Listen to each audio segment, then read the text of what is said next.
This video will demonstrate how to use an area model to show the product of two fractions. So we have these two fractions, 1/4 times 2/5. And really what that means is I want to understand what 1/4 of 2/5 really is. We are going to think about it as maybe Mrs. Endell's Delicious Brownies. We have a pan of Mrs. Endell's Delicious Brownies here. And my family and I ate most of them, but we have 2/5 of the brownies remaining. And maybe tonight I want to give my daughters 1/4 of the remaining 2/5 of brownies for dessert. So in understanding in model terms what this is going to look like, I want to divide the pan up into 5 columns. I'm going to focus in on the denominator there of the first fraction we're talking about, the 2/5. In order to divide the brownie pan up into 5 columns, I'm going to draw 4 lines. They're supposed to be evenly distributed here, and they're not, but that's okay. You kind of understand what's going on here.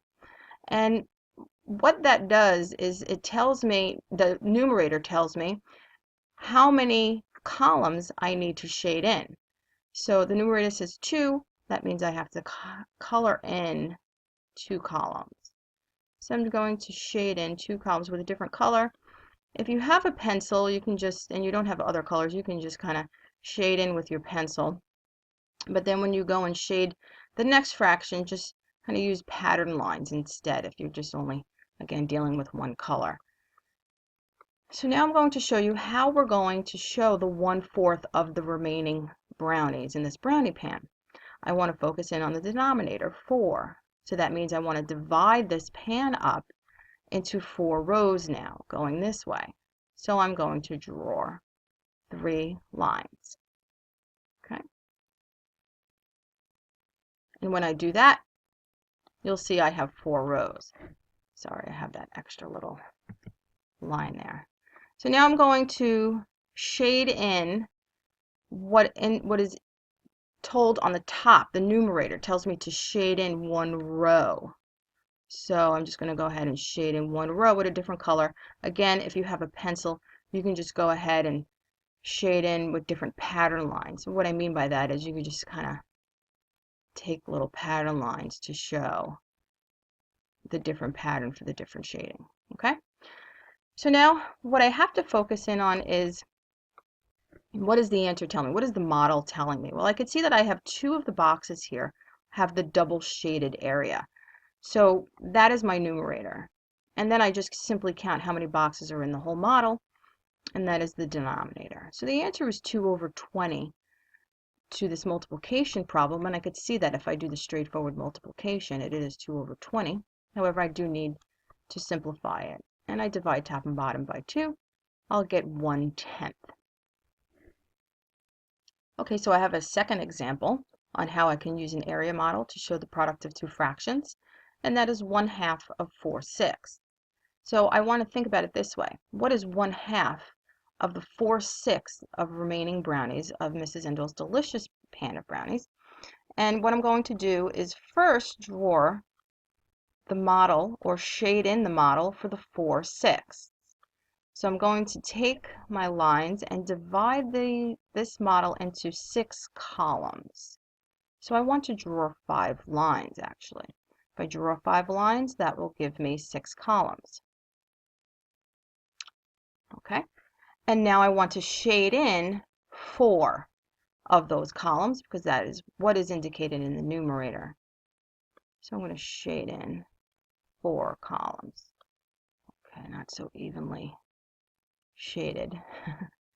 Just trying to speed it up here. Okay, so I have 4 columns shaded in. Now I want to go over to the side and show the 1/2 of what I have left here. So that means I want to now look at the denominator here and see that I'm dividing it up into 2 rows. And I will shade it in one of the rows. I will shade in one of the rows. And again, I'm just going to use different pattern lines. If you have colors, you can use the 2 different colors. Like I said, if you have a pencil, just use the pattern lines. Just create different patterns. You could draw dots and squares and circles or lines or different lines going in different directions, whatever makes you happy. Okay, so as we see here, we actually have 4 boxes out of all 12 colored in. And that is my answer for this multiplication problem. It is 4 over 12. However, we all know that we must reduce. Always keep it simple, always keep it proper, as I always say. And so 4/12 actually is 1/3 if I divide top and bottom by 4. Is 1/3. Now, if you want to kind of get an understanding of how this model also reflects 1/3, you can sort of look at it this way. If I take this pan of 12 brownies and I divide it up into 3 parts, I'm going to have to divide it up into 3 parts with 4 boxes in each part. So I'm going to just draw circles to show you what those 3 parts are. This is 1, this is 2, this is 3. That's what is indicated in the denominator. Now, if I look at how many of these 3 parts have the double shaded area, that is one of them.